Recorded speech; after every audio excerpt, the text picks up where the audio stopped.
La siguiente historia que estás por escuchar es solo ficción, una creepypasta, la cual fue realizada con el único fin de entretener. Se recomienda discreción por parte del espectador.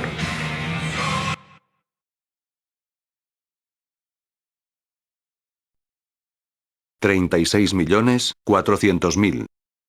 Esa es la cantidad esperada de civilizaciones inteligentes en nuestra galaxia, según la ecuación de Drake. Durante los últimos 78 años habíamos transmitido todo sobre nosotros indiscriminadamente. Radio, televisión, historia, nuestros mayores descubrimientos. Habíamos llenado el polvo cósmico con señales y ruido, proclamando nuestra existencia más allá de nuestro propio vecindario, preguntándonos si alguien, en algún lugar, escuchaba. 36 millones de civilizaciones y, aún así, en casi un siglo de escucha, no habíamos oído nada. Estábamos solos. O eso creíamos. Eso fue así hasta hace unos 5 minutos. La transmisión apareció en cada múltiplo trascendental de la frecuencia del hidrógeno que monitoreábamos. Los armónicos trascendentales, la frecuencia del hidrógeno multiplicada por pi, no existen en la naturaleza. Era imposible.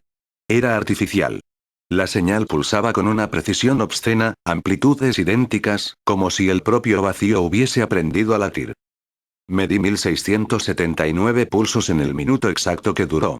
Después, el silencio volvió a cerrarse sobre todo, más pesado que antes. Al principio, los números no tenían sentido.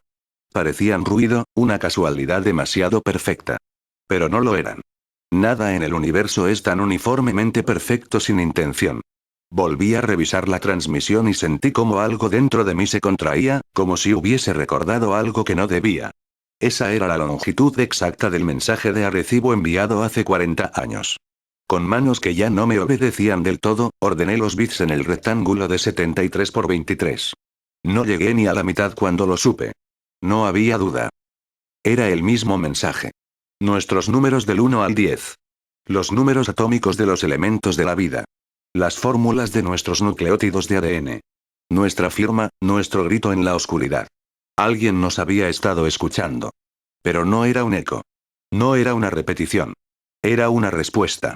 Entonces lo comprendí, y ese entendimiento no llegó como una idea, sino como una caída. El mensaje original fue transmitido hace solo 40 años. Eso significa que aquello que respondió está, como máximo, a 20 años luz. Lo bastante cerca como para conversar. Lo bastante cerca como para vernos. Lo bastante cerca como para que ya no importe la velocidad de la luz. Intenté pensar en avances, en descubrimientos, en el fin de nuestra soledad. Pero esa emoción se sentía equivocada, fuera de lugar, como reír en un funeral sin recordar quién ha muerto. La señal regresó.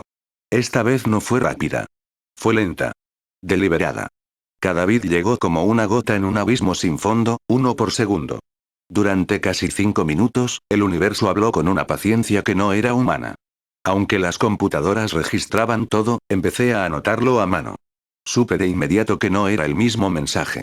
Cuando terminó, conté 248 bits. Demasiado pocos para algo complejo. Demasiado precisos para ser insignificantes. Mi mente recorrió posibilidades hasta detenerse en la más inquietante. Texto. Durante décadas habíamos transmitido todos nuestros idiomas al vacío. Si algo nos escuchaba, también nos había leído. Probé con Astiri. A medida que avanzaba, el aire en la sala se volvió irrespirable. No por falta de oxígeno, sino por la certeza que se estaba formando, palabra por palabra. Cuando terminé, entendí. No era un saludo. No era un descubrimiento. No era contacto. Era una advertencia. Cállense o serán escuchados. Me quedé mirando la frase sin poder apartar la vista.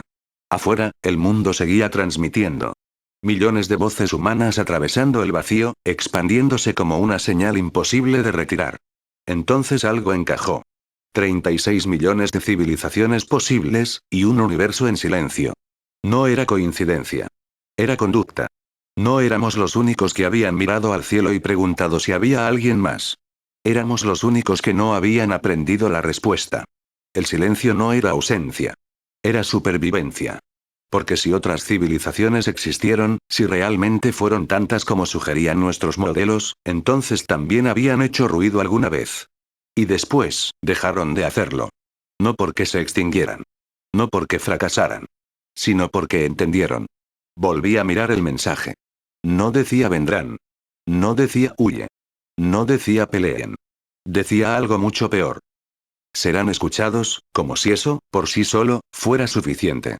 Como si ser percibidos ya fuera el final. Sentí, por primera vez, la verdadera escala de lo que enfrentábamos. No una civilización más avanzada. No una guerra. No una invasión. Algo distinto. Algo que no necesita responder. Algo que no necesita prisa. Algo para lo cual el tiempo, la distancia, y nosotros, no significan nada. Porque en el universo, el silencio no es señal de soledad, es señal de que alguien ya aprendió a tener miedo. Y nosotros, acabamos de anunciar que seguimos aquí.